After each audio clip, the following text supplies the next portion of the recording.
Good afternoon, everybody. My name is Sarah Geekie and I'm the Quality Improvement Officer at the Preschool Learning Alliance. And it's my pleasure to welcome you to today's webinar, Supporting Parents to Keep Children Safe, Preventing Halloween and Bonfire Accidents and Injuries. This webinar is one of the many Smart PD webinars that can be found by visiting the Preschool Learning Alliance YouTube website.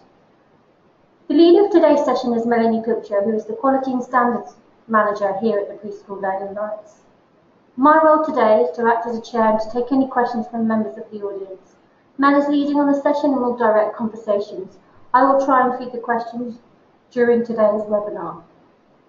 For those of you who are frequent webinar attendees, you will know that these webinars are recorded and we make them available on the Preschool Learning Alliance's YouTube website. We are now offering a resource pack that supports this session. This will allow managers and room leaders to have a resource that will accompany this recording that can be used as a resource of their staff to support their practice. Mel will tell you more about this during today's discussion. Before I hand you over to Mel, I will give you a brief introduction of the structure of the session. For those who have attended before, you will be familiar with webinars. If it is new to you, it is similar to a seminar, but instead of being a classroom, you are attending over the web. We will do a 15 to 20 minutes presentation, followed by a 25 to 30 minute section for questions and comments. The best way to submit a question is to type in a question in the question or comment box. If there's anything you'd like to say or ask, please do. And please don't worry about any spelling or punctuation. Without further ado, I will hand you over to Mel so she can begin her presentation. Thank you, Sarah, for that lovely introduction, and thank you to everybody for joining us today for this timely webinar. This is such an exciting time of year, isn't it? Because we've got Halloween, Diwali, Bonfire Night, Thanksgiving, and of course we're rushing now towards Christmas and New Year. All of these events are about family and celebration. They're about parties, they're about dressing up, but more than anything, they're about children. And we're about children in the Alliance. We want to celebrate and we want to enjoy these events as we reflect the experiences children have at home. Nobody wants to think about the bad things that could happen, the freak accidents, the one-offs, the near misses, but when the risks start to increase, it's time to stand up and make a noise. As always with these webinars, I like to start with some facts and figures for you, and these are all taken from the ROSPA website. They don't relate specifically to this time of year, but they do give us a sense of the situation relating to preschoolers.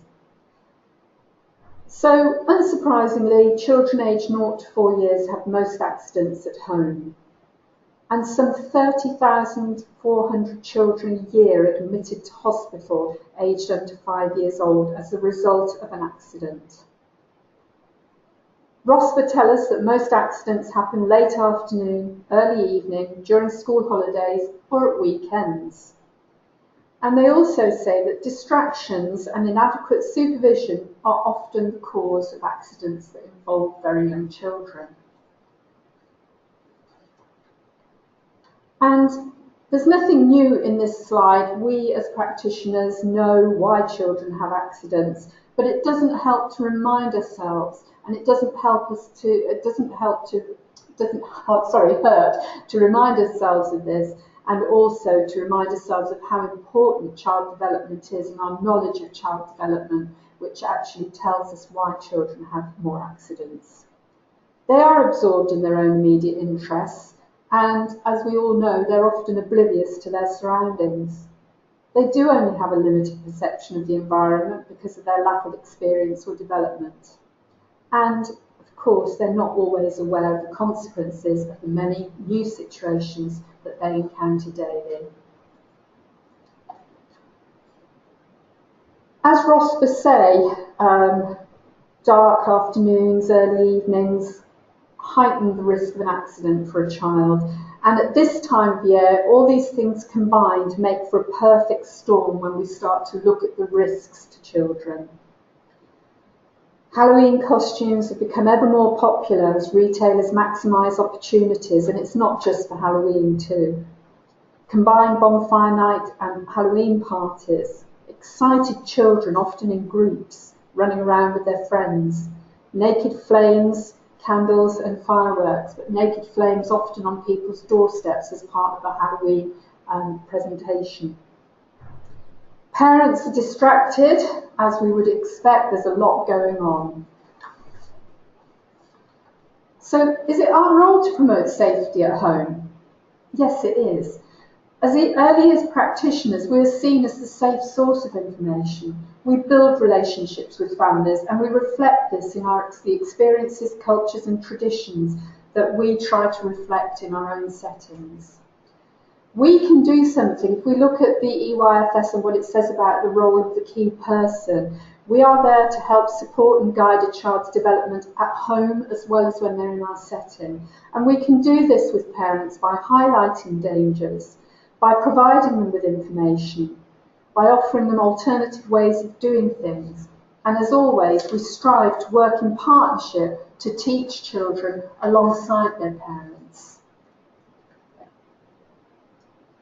One of the biggest changes in recent years is the overwhelming popularity of dressing up costumes. Every major children's film, every event, Easter, Halloween, Christmas, as I mentioned earlier, there seems to be a costume for just about everything nowadays. They're mostly made from polyester, which is less flammable than some fabrics and is flame retardant, but still burns. And most significantly of all, there are no safety standards for dressing up costumes because they are classed as children's toys. So unlike children's clothing, which since the 60s, the late 60s, has had safety standards, and they are very rigorous ones around flame retardant materials being used, this does not exist for dressing up clothes. And if we look at this further, again, cheap materials, netting, man-made fabrics. Most of the designs will include trailing elements, so we might have long sleeves and capes. They will be badly fitting because they are designed to fit quite a wide age range. Many of them are ankle length, which in itself poses a trip hazard, which again you don't want when there are lit candles around. The accessories are often not covered by any safety standards at all, and the masks that we often find with these dressing up costumes do obstruct children's peripheral vision, which makes them less likely to be able to identify hazards for themselves. So now I throw out a challenge to you all. I've run nurseries myself. Sarah, you've worked as a teacher, haven't you, in school? That's right. And I wonder if we'd been asked this question then, how we would have answered it. So I ask you now, what's in your dressing up box? Well, this can be linked to a question from Joe about what would be your suggestion be for special events like World Book Day? Ah, yes. And we all love World Book Day, don't we? Because we love to see children coming in to nursery dressed as their favourite book characters. So what I would say to you is this is where we start to think about alternative ideas. Nobody wants to stop children from dressing up, that's brilliant. But there are ways and means that we can do this. Perhaps encouraging parents to make costumes for themselves, I think, is the big thing. Especially if you're going to give out a prize, as people often do for these events. That's true. So thank you, Sarah. Now, we're in a first for our webinars. We've actually got a film clip for you to watch now. And this is one particular fire brigade. I think it's Mersey, yes, Merseyside. But there are lots like it on YouTube. I'm going to be quiet now and let you just watch this for 2 minutes, please.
Thank you, Sarah. That's really hard-hitting stuff, isn't it? And I think one of the things that really surprised me there, Sarah, is the speed at which those costumes actually ignite. And that video was only 1.5 minutes long, so it just shows you the change that can occur in such a short period of time. You're right. And I think you'll find if you look on YouTube or if you look on your local fire brigade website, you will see that they have a similar video in place. And of course, what that doesn't reflect is that if a child's clothing did catch fire, they wouldn't be stood still. And there's no breeze either in those videos that are online. So let's add together the fact that you've got a panicked child whose clothing is alight. Chances are they are going to run and they are going to panic. Now, there is a technique that I've found that seems to be adopted by many of the local fire brigades, and it's called stop, drop and roll. And I wanted to spend a few minutes now just talking through this with you, just give you some ideas of how you can actually incorporate these 3 basic commands as a technique for keeping children safe if their clothing does happen to catch fire. So the first command that we look at is the stop command, and this is really important in other scenarios too. And I think, Sarah, you can probably imagine a situation where we've had to shout, stop. Stop, wait, don't, leave it, stay, all the things that you might shout out to try and get a child to stop and listen to you. So by using the one command and practicing it in a variety of situations, we can actually get children thinking in terms of stop means stop, do not move. And also, if we bring in the rest of the commands, it actually means stop and wait for the next command that's coming to you. And the next command is to drop. The command is clear and concise, but unless children have practiced this and know what you actually mean, then there is going to be confusion. But there are so many games in which this can be practiced. And as we know, children do learn through play. They learn through what becomes familiar to them. And if we practice fire drills and we practice emergency evacuation, I think stop, drop and roll should become another regular occurrence. The final command, roll. The best way to extinguish flames is to actually starve them of oxygen. And we can do that by rolling backwards and forwards, get children to place their hands over their eyes and just roll from side to side. At this point, an adult would attempt to smother flames with a coat or a blanket, or, as I'm sure most of you would agree with me, if a child was in trouble, you'd actually smother their body with yours in order to starve the flames of oxygen, although, of course, I wouldn't endorse anybody putting themselves at risk by doing so. Every second counts when it comes to a child's clothing being on fire, and that's the one thing I do want to get across today. And as always, we want to share this information with parents. If this is something we're going to incorporate into the nursery routine, then get parents to practice it at home as well. This isn't about getting a child to practice what happens to them if they catch fire. We don't want to scare them, but what we want to do is to get them into the idea of what stop, drop and roll actually looks like. As always in early years, we should be agents for change when we know that changes need to be made. A change to legislation that governs the safety of dressing up costumes is planned, but changes to the legislation take time. What we can do is to offer alternative ideas for parents. We had that question came in earlier, didn't we, from Joe, I think it was, about World Book Day. And I'd say, why don't we just do things differently? If you're having a fancy dress competition or an event such as World Book Day, insist that costumes are homemade. Recycling clothing that's already covered by safety standards. And if this is going to be a problem for parents who maybe don't have the resources at home to do this, then why not gather resources together yourselves and actually make them in the setting? Not every pumpkin has to be carved either. I certainly intend this Halloween to have a flame-free display on my doorstep and decorating pumpkins in lots of different ways without actually going through the torture of carving them out in the first place and then putting a lit flame inside one. And display information for parents. The webinar resource pack that actually accompanies this presentation does have plenty of information in there for you to share with parents, including the voluntary code of practice that I mentioned earlier. And as we come towards the end of this session, I'm going to ask Sarah, I see we've had one or two more questions that have popped up there, Sarah. I've got a very good question from Shamsad. If this is such a risk, why hasn't the law changed to make dressing up clothes safer before now? Yes, very good point there, Shamsad, thank you. Unfortunately, the popularity of these costumes and the rate of that popularity increase has certainly outstripped any protocols for changing legislation, and that does take time. Policymakers do acknowledge that the legislation does need to be changed. We've had safety standards for children's clothing that came in the late 60s, and that was following incidents of children's children's dressing gowns catching fire when open fires were more prevalent in homes. And this did bring about a change to legislation to ensure that children's clothing was actually flame retardant. So it will take time, and it is due to the rate of increase in popularity of these dressing up clothes, as I said, outstripping the rate that legislation actually changes, which is why we must keep bringing it to the attention of policymakers and challenging where we see costumes that aren't safe being sold on the shelves. So thank you. I've got another question from Marie, which would be a good time to ask now. What should staff do if a child arrives to a setting wearing a costume, which often does happen? We all have experience of that. Yes, I think that thing where the parent comes in looking slightly frazzled, saying that the only way I could get him or her here today was if they were allowed to wear their Batman or Cinderella costume. We've all been there. And I have no problem with dressing up costumes as such. And I have no problem with children wearing them into the nursery, but I do think it's a good time to remove anything that might be a hazard, such as a cape or a mask or a wig. Certainly there's a choking hazard around capes that often tie around the neck and which other children will delight in hanging off. And then it's a good time to actually have that conversation with parents as well, without judging them, without making them feel that they're a bad parent because they couldn't get their child to nursery any other way. But it's a good time to actually raise awareness. Okay? That's it for the questions for the moment. Thanks, Mel. Right, thank you very much. And if we just flip across to the final slide, I mentioned briefly earlier the Smart PD resource pack, which you can actually buy, that accompanies this session and is available at £15 to members and £20 to non-members. I've referred to the ROSPA website, which is an excellent site for actually any resources around child safety and for raising awareness of just what the risks are to young children.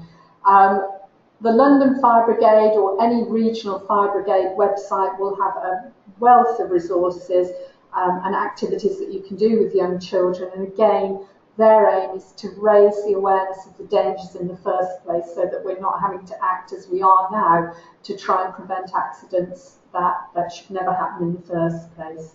And on that note, I'm going to finish my presentation and just hand you back to Sarah. So thank you, Sarah. Thanks, Mel. That's really informative. I look forward to having a look at your resource pack. Let me just see. No, there's no more questions. So before we say goodbye, I want to sign off and say thank you to Mel and all the attendees for joining us today. Just to remind you, this webinar will now be available on YouTube, the Preschool Learning Lights YouTube website this week. Thanks very much, everybody.